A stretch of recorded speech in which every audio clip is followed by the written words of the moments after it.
हाँ जी। तो आज जो अपन सब्जेक्ट स्टार्ट कर रहे हैं ये है अपना पेपर नंबर 16। अब 15 हो गया, पहले 16 हुआ करता था ओल्ड सिलेबस में। न्यू सिलेबस के अंदर जो अपना पेपर नंबर 15 है that is direct tax laws and international taxation.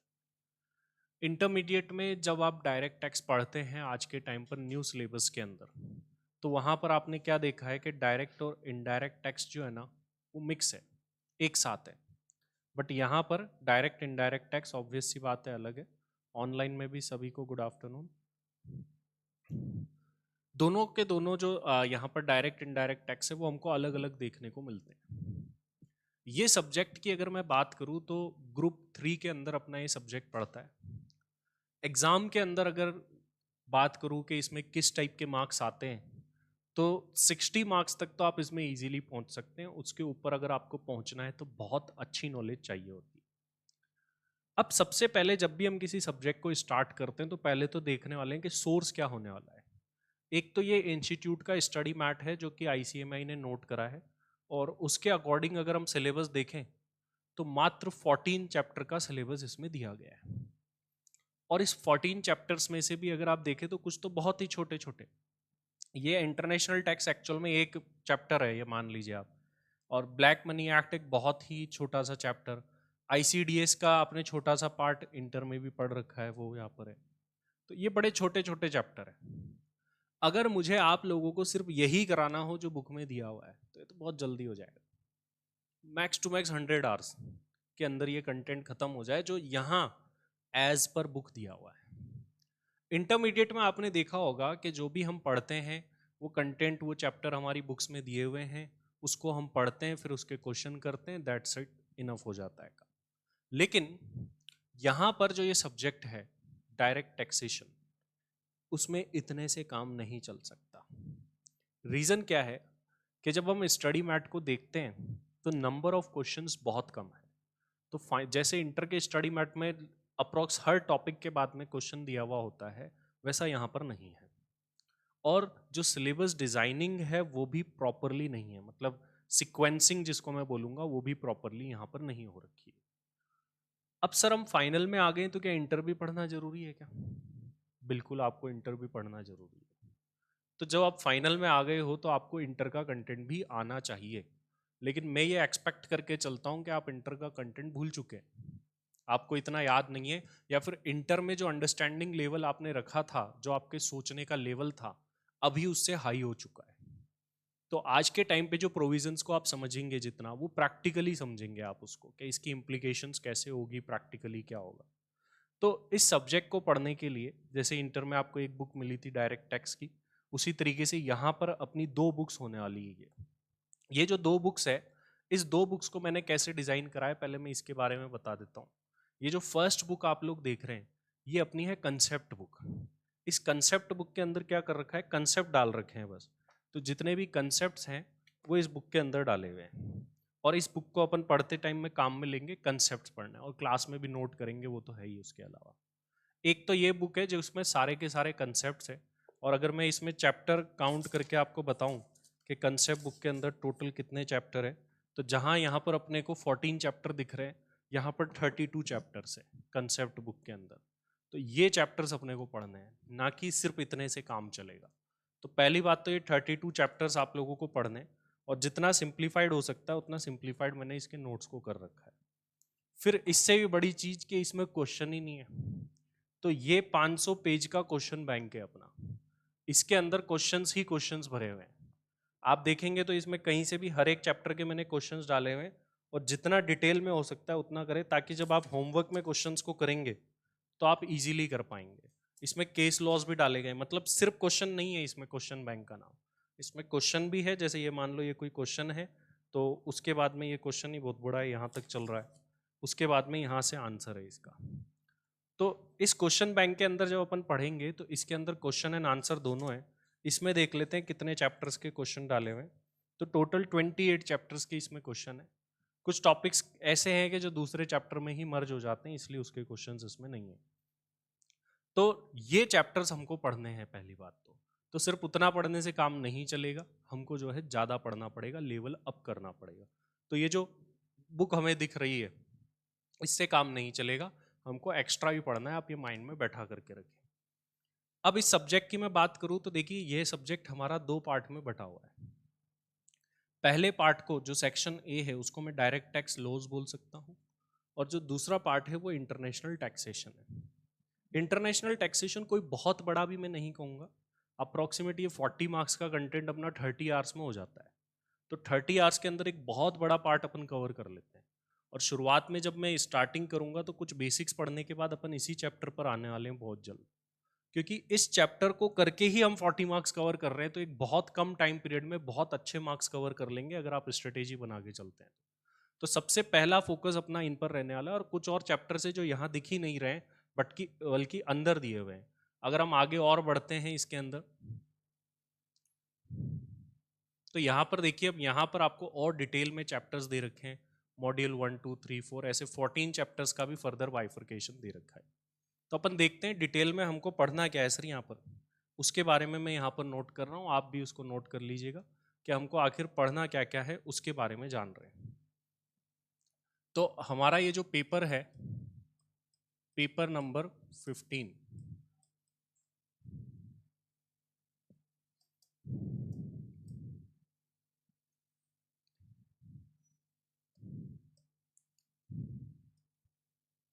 इस पेपर नंबर 15 का नाम है डायरेक्ट टैक्स लॉज एंड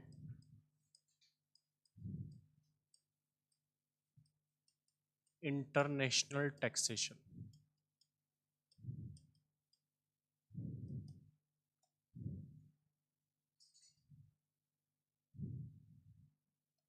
अब ये जो सब्जेक्ट है, जैसा कि मैंने आपको बताया कि ये सब्जेक्ट 2 पार्ट्स में डिवाइड है।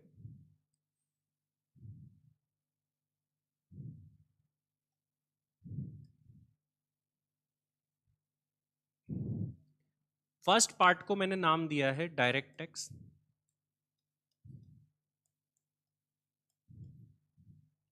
और सेकंड पार्ट को नाम दिया है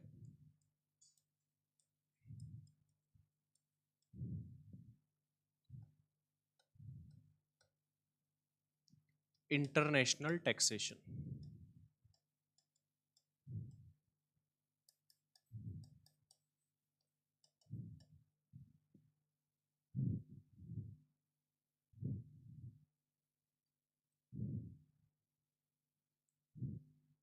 अब ये जो डायरेक्ट टैक्स है, इसके अंदर हमें एक बात ध्यान रखनी है,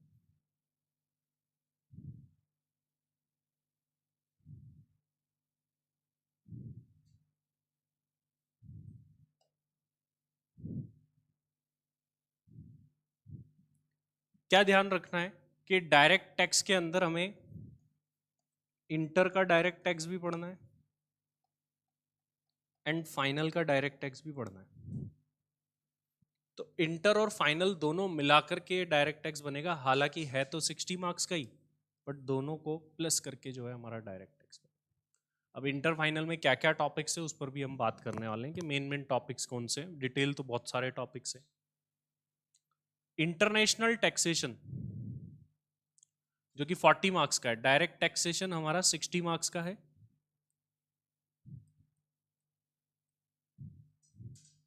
और इंटरनेशनल टैक्सेशन जो है वो हमारा 40 मार्क्स का है।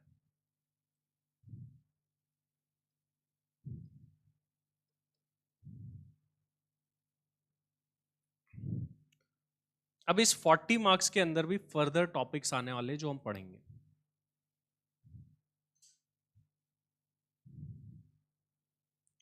इस इंटरनेशनल टैक्सेशन को मैं 3 ब्रॉड पार्ट्स में बांट सकता हूं। फर्स्ट पार्ट इसमें आता है DTAA। सेकंड जो टाइप आएगा वो आएगा ट्रांसफर प्राइसिंग। ये वो ट्रांसफर प्राइसिंग नहीं है जो आप कॉस्टिंग में पढ़ के आए हैं इंटर में, दूसरा है। एंड थर्ड टॉपिक इज गार, जो हमारा होने वाला है।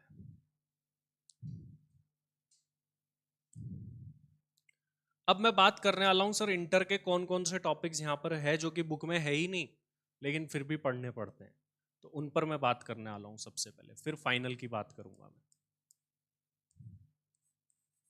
Inter topics,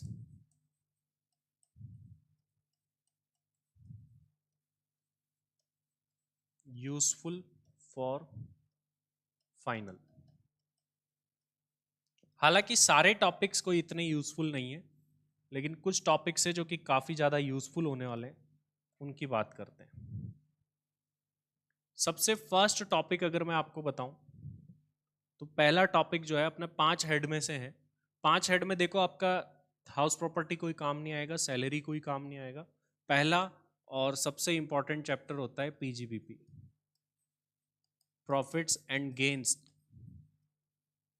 from business and profession.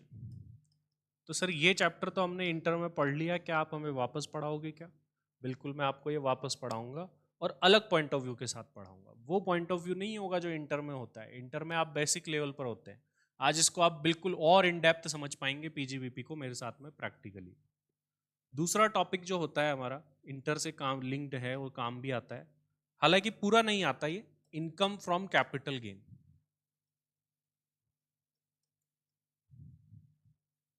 ये टॉपिक भी हमारे इंटर में था और हमको आना चाहिए। थर्ड टॉपिक जो हमारे इंटर में होता है और हमको आना चाहिए, वो है डिडक्शंस का टॉपिक और सेट ऑफ कैरी फॉरवर्ड के लिए। Set of and carry forward तो आपका कहीं भी आ जाएगा, क्लबिंग हालांकि इतना कोई खास नहीं आता है। उसके बाद में जो नेक्स्ट टॉपिक हमारा काम में आने वाला है, that is deductions.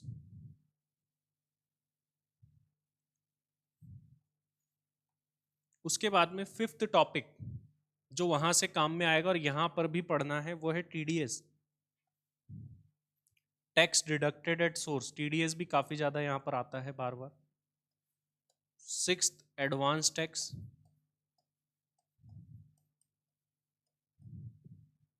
Seventh, interest. ये दोनों लिंक्ड ही टॉपिक होते हैं। Eighth, agriculture income. ये जो है छोटे छोटे टॉपिक है, बट ये कहीं भी बीच में आ सकते हैं, तो इनकी नॉलेज होगी तभी हम कुछ क्वेश्चंस कर पाएंगे, वरना डिडक्शन तो ऐसा टॉपिक है जो इंटरनेशनल टैक्स में भी आ जाता है बीच में, DTAA पढ़ते टाइम। तो ये वो इंटर के टॉपिक्स है जो कि हमको फाइनल में आकर के पढ़ने हैं, काम में आते हैं। कुछ टॉपिक्स आपको हो सकता है अभी भी याद हो, जैसे सेट ऑफ कैरी फॉरवर्ड में कोई ज़्यादा कंटेंट होता नहीं है, इंटर में भी 2-3 क्लास मैक्स टू मैक्स लगती है इसको पढ़ने में। तो ये तो हो गए इंटर के टॉपिक्स। अब मैं बात करने जा रहा हूँ फाइनल के टॉपिक्स, जो कि हमको बुक में नहीं दिख रहे हैं बट हमको पढ़ने हैं। फाइनल के टॉपिक्स,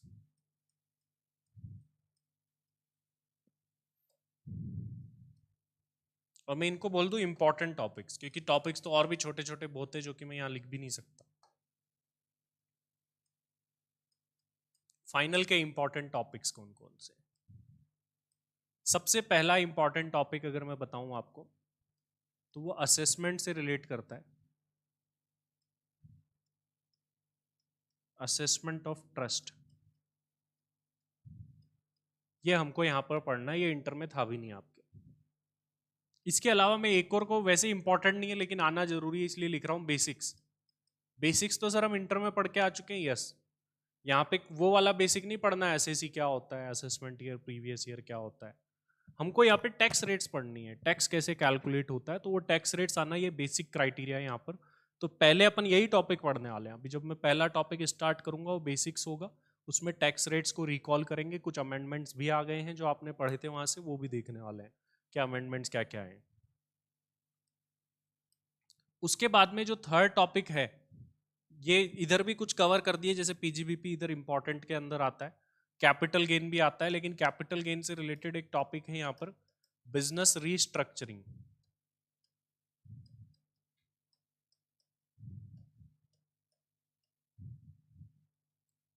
वो हमको यहाँ पे पढ़ना है। एक इधर मैंने ऊपर लिखा हुआ है इंटरनेशनल टैक्स, ये टाइम कंज्यूमिंग भी है और इंपॉर्टेंट भी है, और आपको ऐसा लगेगा सर इसको तो हम बहुत अच्छे से कर लेंगे, 40 नंबर ले आएंगे इसमें पूरे में, ऐसा चैप्टर है ये इंटरनेशनल टैक्सेशन। उसके बाद में नेक्स्ट टॉपिक अपना आता है कुछ theoretical, return of income.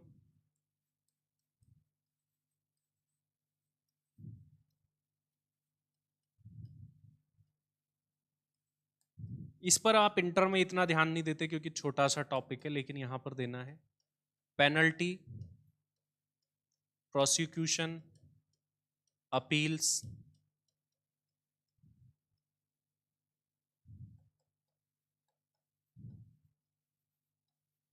Assessment procedure के पार्ट ही है ये भी आप इंटर में इतना ध्यान से नहीं पढ़ सकते हो, तो हो सकता है पहले मैं आपको ये वाला टॉपिक भी पढ़ा दूं, ये भी मार्क्स के पॉइंट ऑफ व्यू से बड़ा इंपॉर्टेंट है, लेकिन इसमें थियोरटिकल है टॉपिक्स जो है। ये मेजरली हमको बुक से ही पढ़ना है, इसमें नोट का काम कम होगा, बुक से पढ़ने वाली चीजें ज्यादा होगी। इसके अलावा नेक्स्ट टॉपिक की बात करें तो छोटे छोटे इन्वेस्टमेंट फंड, इन्वेस्टमेंट ट्रस्ट के टॉपिक है, और देख लेता हूं कौन से टॉपिक रह गए जो अलग से हमको पढ़ना है।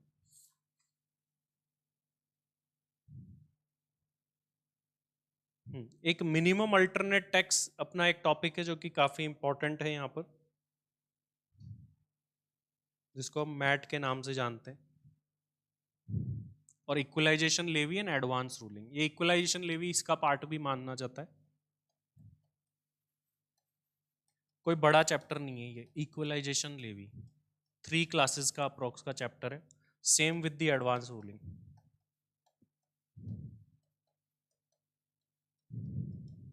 ये भी कोई बड़ा चैप्टर नहीं। And 10th minimum alternate tax.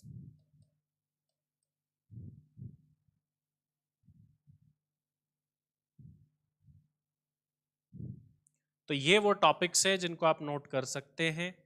आपका कोई डाउट है क्या पढ़ना है, कैसे पढ़ना है, मैं तो आप पूछ सकते हैं।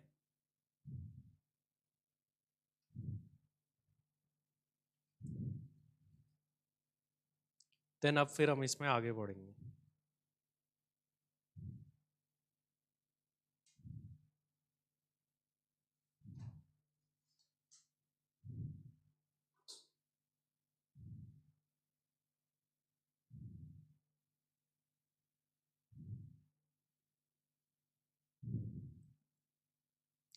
अब देखिए इस सिलेबस को कैसे पढ़ना है, इसके बारे में मैं आपको थोड़ा सा आइडिया दे देता हूँ कि इसको कवरेज हम कैसे करने वाले हैं, पढ़ने कैसे वाले हैं। सबसे पहले अभी जो अपन स्टार्ट करने वाले हैं वो है बेसिक्स का पार्ट, जिसमें अपन टैक्स रेट्स पढ़ेंगे। टैक्स रेट्स पढ़ना इसलिए जरूरी है क्योंकि फाइनल में कहीं भी टैक्स निकालने को बोल सकता है, तो टैक्स निकालना तो आपको बिल्कुल बेसिक हो जाना चाहिए, अच्छे से आना चाहिए आपको टैक्स कैलकुलेशन का जो भी पार्ट है। अब उसके बाद में हमको कुछ और बेसिक टॉपिक आने चाहिए टैक्स कैलकुलेशन के अलावा, set of and carry forward and deduction. ये टॉपिक्स जो है बेसिक लेवल के हैं, जो कि फाइनल में एक्सपेक्ट किए जाते हैं कि आपको आते हैं। अगर ये टॉपिक्स आपको आते हैं, क्योंकि ये टॉपिक कहीं भी आ जाएंगे, कहीं भी बीच में आ सकते हैं।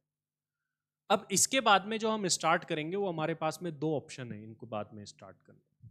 बेसिक्स के बाद हम एक इंटरनेशनल टैक्स भी स्टार्ट कर सकते हैं, और एक ये वाला पार्ट जिस पर आप इंटर में ज़्यादा ध्यान नहीं देते, return of income, penalty, prosecution, assessment procedure, वो भी स्टार्ट कर सकते हैं।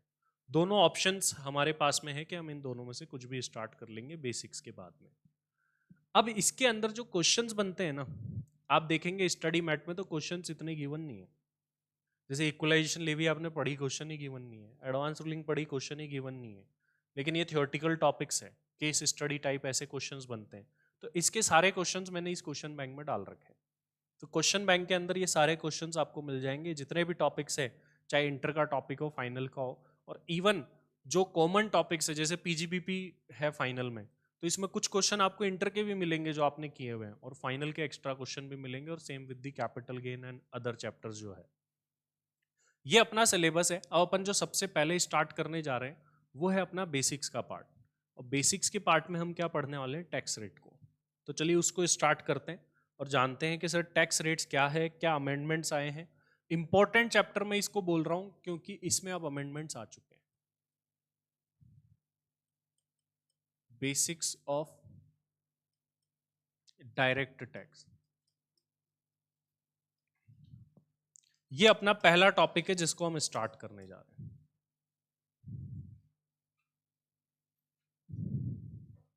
Basics of direct tax from CMA final point of view.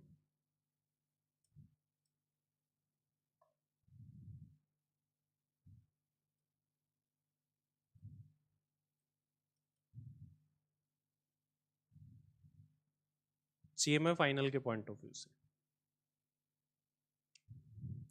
अब यहां पर देखिए हमको क्या क्या बेसिक्स जानना जरूरी है। टैक्स रेट, सरचार्ज के बारे में, मार्जिनल रिलीफ के बारे में, ये सबसे पहले हमको जानना जरूरी है। चलिए तो इसके बारे में बात करते हैं कि बेसिक्स ऑफ डायरेक्ट टैक्स के अंदर क्या क्या आने वाला है। तो CMA final point of view से देखो, कुछ बेसिक्स तो मैं आपको रिकॉल करा दूं कि आपने इंटर में क्या पढ़े हैं। आपने इंटर में ये भी पढ़ा था असेसी क्या होता है, जो कि आपके लिए बिल्कुल बेसिक बन चुका है। असेसी वो पर्सन होता है जो रिटर्न भरता है, टैक्स भरता है, उसको असेसी बोलते थे हम। इसके अलावा आपने एक और टॉपिक पढ़ा था, previous year and assessment year, ये भी होपफुली आपको पता ही है। प्रीवियस ईयर जिसमें हम इनकम अर्न करते हैं, असेसमेंट ईयर जिसमें इनकम को असेस करके टैक्स पे करते हैं। अच्छा, हमारे एग्जाम पॉइंट ऑफ व्यू से sir previous year assessment year क्या होने वाले हैं, depending upon your exam attempt. 2 attempt में एग्जाम दे सकते हैं आप, या और भी आगे के। जैसे मान लीजिए मैं बात करूं जून 24 एंड दिसंबर 24 के लिए तो अलग है, और जून 25 एंड दिसंबर 25 के पॉइंट ऑफ व्यू से अलग है। तो जो लोग जून 24 एंड दिसंबर 25 में एग्जाम देंगे, उनके लिए असेसमेंट ईयर तो वही होता है जो चल रहा है, मतलब 24-25, और प्रीवियस ईयर क्या हो जाएगा 23-24। इसी तरीके से यहाँ पर, अब क्योंकि ये तो आया ही नहीं अभी तक, इसकी बुक्स वगैरह कुछ भी नहीं आई है, तो इसके कंपैरिजन में इसमें बस कुछ अमेंडमेंट्स आएंगे। जैसे जैसे वो आते जाएंगे मैं आपको साथ में ही बताता जाऊंगा कि अब आगे ऐसा हो गया है, तो वो भी मैं आपको साथ में ही बता दूँ। जैसे इसका पूरा फाइनल बजट वगैरह आता है, वो भी नहीं आया है क्योंकि अभी तक। इस पॉइंट ऑफ व्यू से असेसमेंट ईयर 25-26 हो जाएगा, और प्रीवियस ईयर 24-25 हो जाएगा। ये आपको बेसिक बात है जो कि पता भी है। तो ये कुछ basics assessee, previous year, assessment year, ये काम आते हैं। पर्सन की डेफिनेशन वगैरह आप लोगों को आती है, तो मैं इसके बारे में नहीं बता रहा हूँ, और मान करके चल रहा हूँ ये आपको आती होगी। हमारे लिए इंपॉर्टेंट है टैक्स कैलकुलेशन, जिसके बारे में अपन बात करने वाले हैं। टैक्स कैलकुलेशन अगर हमें सीखनी है तो पहले क्या आना चाहिए बताइए। टैक्स कैलकुलेशन सीखने के लिए पहले क्या आना चाहिए? कब आप टैक्स निकालना सीख पाओगे? जब आपको रेट्स पता होगी। टैक्स की रेट पता होगी तभी तो आप टैक्स निकाल पाओगे। तो इसलिए पहले मैं आपको बता रहा हूं रेट्स ऑफ टैक्स, तभी हम टैक्स कैलकुलेट करना सीख पाएंगे। टैक्स की रेट्स क्या क्या है अलग अलग असेसीज के लिए, वो हम जानने वाले हैं। तो अगर मैं टैक्स की रेट बात करूं तो ये रेट्स आप इंटर लेवल पर भी पढ़ के आते हैं और बेसिक्स में ही पढ़ के आते हैं। वही टैक्स रेट है subject to amendments.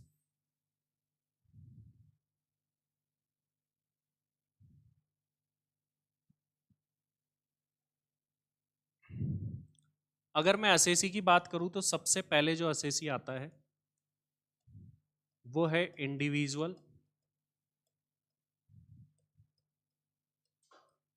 HUF, AOP, BOI and AJP.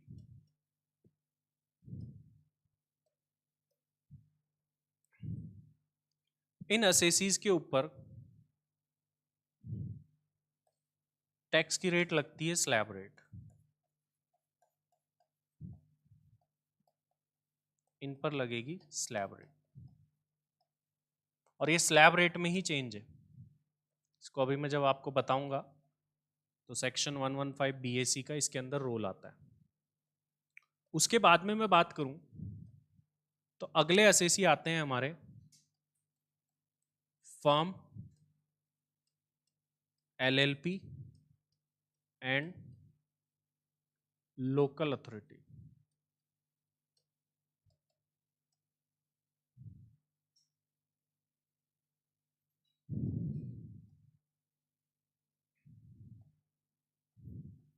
इनके ऊपर टैक्स की रेट बड़ी सिंपल है, 30%। फ्लैट रेट लगती है, कोई स्लैब रेट का सिस्टम है ही नहीं। उसके बाद में थर्ड पार्ट आता है जिसका फाइनल में ज्यादा काम पड़ता है, वो है कंपनी। एक बात और मैं आपको बता दूं, अब हमारी सोच जो है ना वो थोड़ी सी बदलनी पड़ेगी।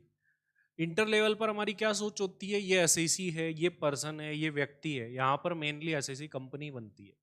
ये अभी हम कॉर्पोरेट लेवल पे जा रहे हैं, अभी तक अपन इंडिविजुअल लेवल पे थे इंटर में जो पढ़ते हैं, और अभी जो ज्यादातर चीजें होगी वो कंपनी लेवल की पढ़ेंगे। एसएससी भी ज्यादातर आपको कंपनी मिलेगी यहाँ पर, और असेसमेंट ऑफ कंपनी टॉपिक भी, ये मैट मैंने आपको बताया वो उसी से रिलेटेड होगा। अब एएमटी आपने इंटर में पढ़ा हुआ होगा, आपको याद है, तो मैट उसी का जैसा है, लेकिन एएमटी जो है वो कंपनी को छोड़ के बाकी सब पर लगता है, और वहीं यहाँ पर देखे तो मैट जो है वो कंपनी के लिए बना हुआ है।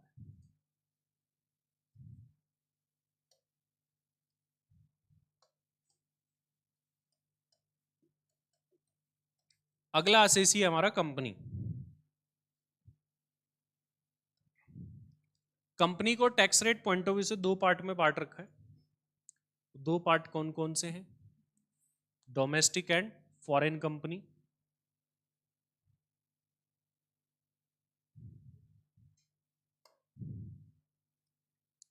First part is domestic company.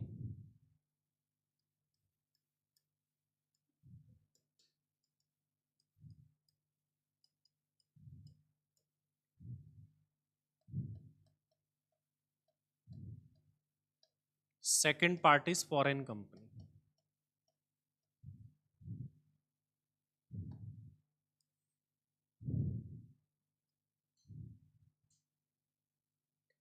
Domestic company को भी मैं दो पार्ट में बांट रहा हूं।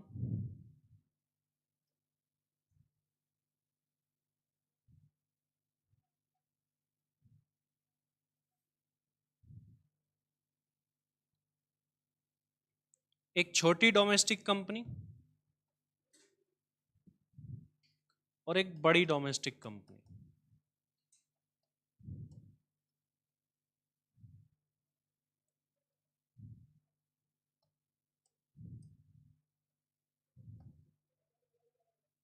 छोटी डोमेस्टिक कंपनी पर जो टैक्स की रेट है 25% है, और बड़ी कंपनी पर जो टैक्स की रेट है वो 30% है।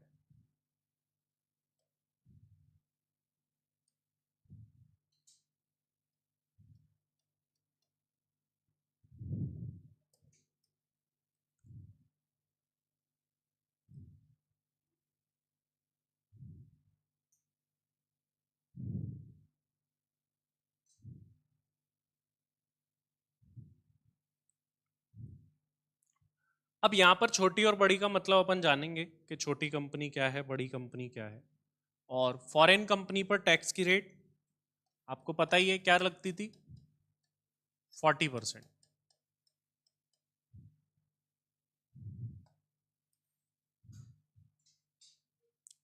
अब मैं बात करूं कि सर छोटी कंपनी का मतलब क्या है, किसको हम छोटी कंपनी मानेंगे।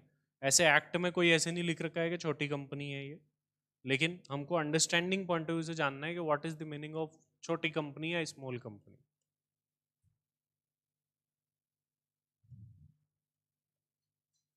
स्मॉल कंपनी का मतलब क्या होगा भाई?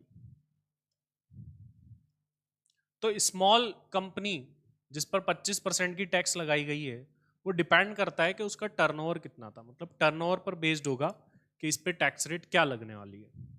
तो स्मॉल कंपनी का मीनिंग क्या बताया गया है? ऐसी कंपनी whose turnover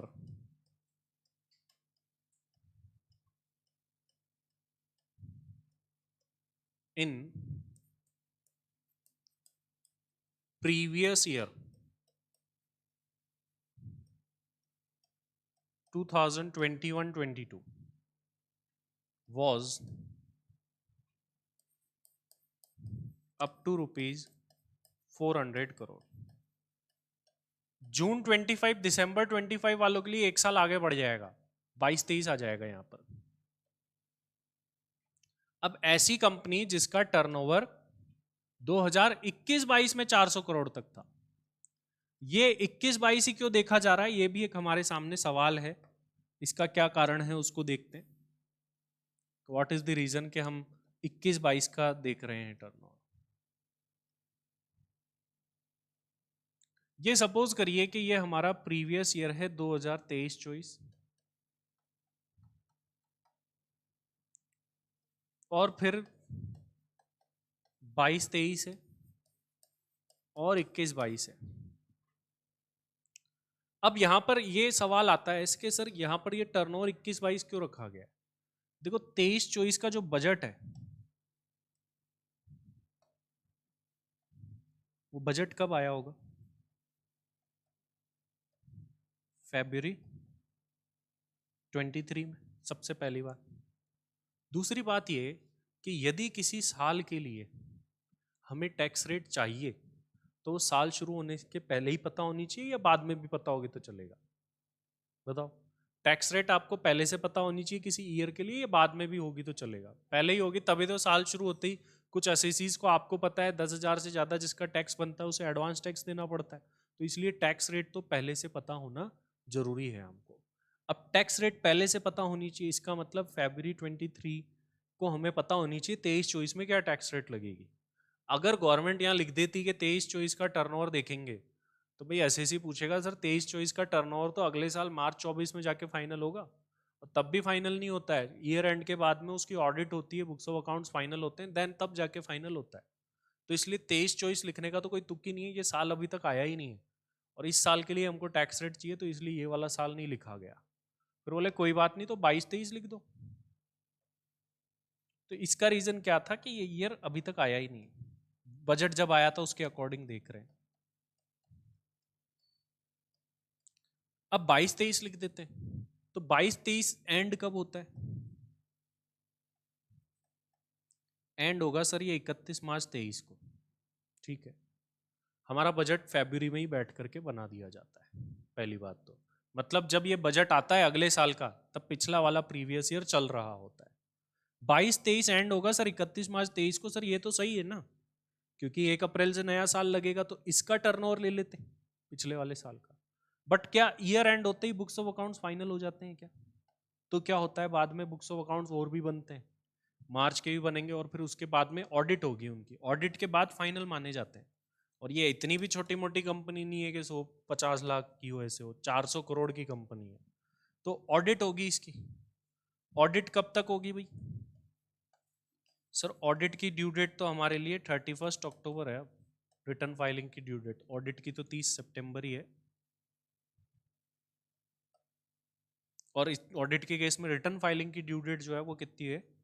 31 अक्टूबर। मतलब ऑडिट तो आपको पहले ही करा लेनी है और ऑडिट के केस वालों को अपना रिटर्न 31 अक्टूबर तक भरना है। तो ऑडिट की डेट अलग है और ऑडिट के केस में रिटर्न भरने की ड्यू डेट अलग है। अब सर ये साल तो अप्रैल से चालू हो जाएगा, ये ऐसे वेट थोड़ी करेंगे कि तुम ऑडिट करा लो, टर्नओवर फाइनल कर लो, फिर टैक्स रेट बता देना। ऑब्वियस सी बात है, इनको एडवांस टैक्स जमा कराना होता है तो हमको तो अभी से ही सब कुछ फाइनल चाहिए।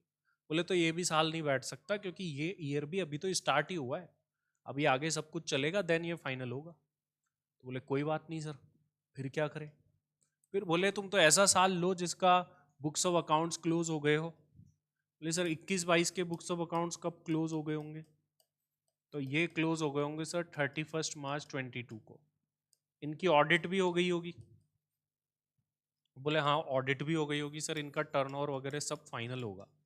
तो बोले ये वाले साल का टर्नओवर देखो। और जब ये शुरुआत से ही इस प्रोविजन को लाए थे ना तो ऐसे ही देखते थे, आज से नहीं है ये प्रोविजन, पहले तो शुरू हुआ था 50 करोड़ से, फिर 250 करोड़ करिए, फिर अब 400 करोड़ चल रही है कुछ टाइम से। अब यहां पर आप देखिए कि प्रीवियस ईयर 23-24 के लिए साल 22-23 भी नहीं देखा, 21-22 देखा। इसका रीजन गवर्नमेंट की तरफ से क्या रहा होगा कि भाई इस साल के बुक्स ऑफ अकाउंट्स बन के ऑडिट होके फाइनल हो चुके, इसलिए ये साल लिया गया। क्लियर है सभी को ये क्यों लिया गया? इसको नोट कर लीजिए, यहां तक किसी का कोई डाउट है तो बताइए, फिर अपन कुछ अदर बातें करेंगे। नोट हो गया है तो बता दीजिए, फिर अपन आगे बढ़ जाते हैं।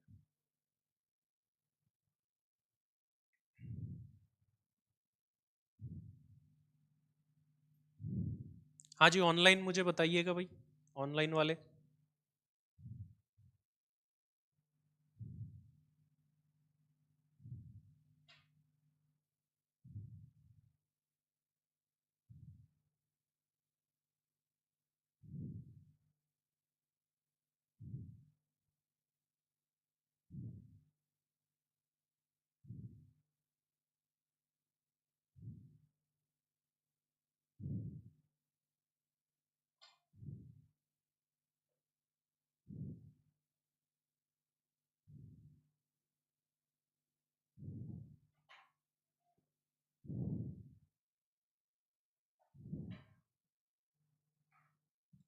क्लियर है? ओके। तो ऑनलाइन में से कोई ऑफलाइन वाला कौन है जो ऑफलाइन आएंगे? ऊपर वाला भी नहीं लिखा हो तो मैं ऊपर वाला भी दिखा देता हूँ। अच्छा, ऊपर वाला लिख लिया था क्या आपने या नहीं लिखा?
हाँ जी। तो अब यहां पर देखिए कि कभी क्वेश्चन हमको बताएगा नहीं कि भाई छोटी कंपनी है बड़ी कंपनी है। अगर कोई इंफॉर्मेशन नहीं है तो 30% ही लगानी है। ध्यान रखिए, एक स्पेशल रिलैक्सेशन है जो कि आपको टर्नओवर की बात करे तो ही लगाना है। तो अगर इंफॉर्मेशन नहीं है तो 30% ही लगानी है।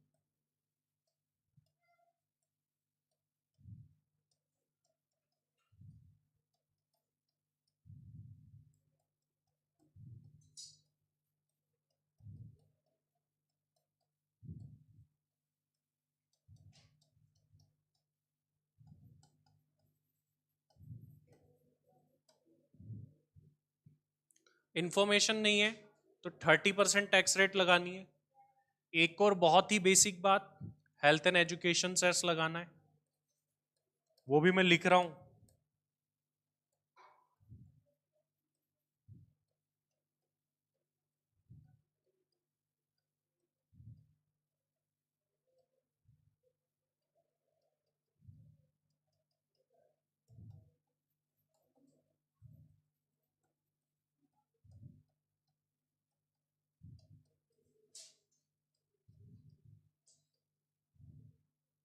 तो टैक्स अमाउंट के ऊपर हेल्थ एंड एजुकेशन सेस हमें लगाना है।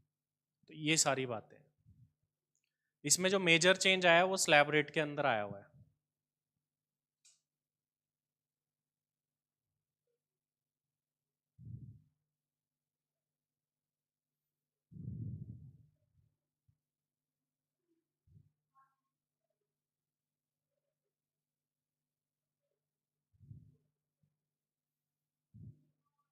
अब जो नेक्स्ट क्लास है उसके अंदर मैं आपको बताऊंगा स्लैब रेट के बारे में।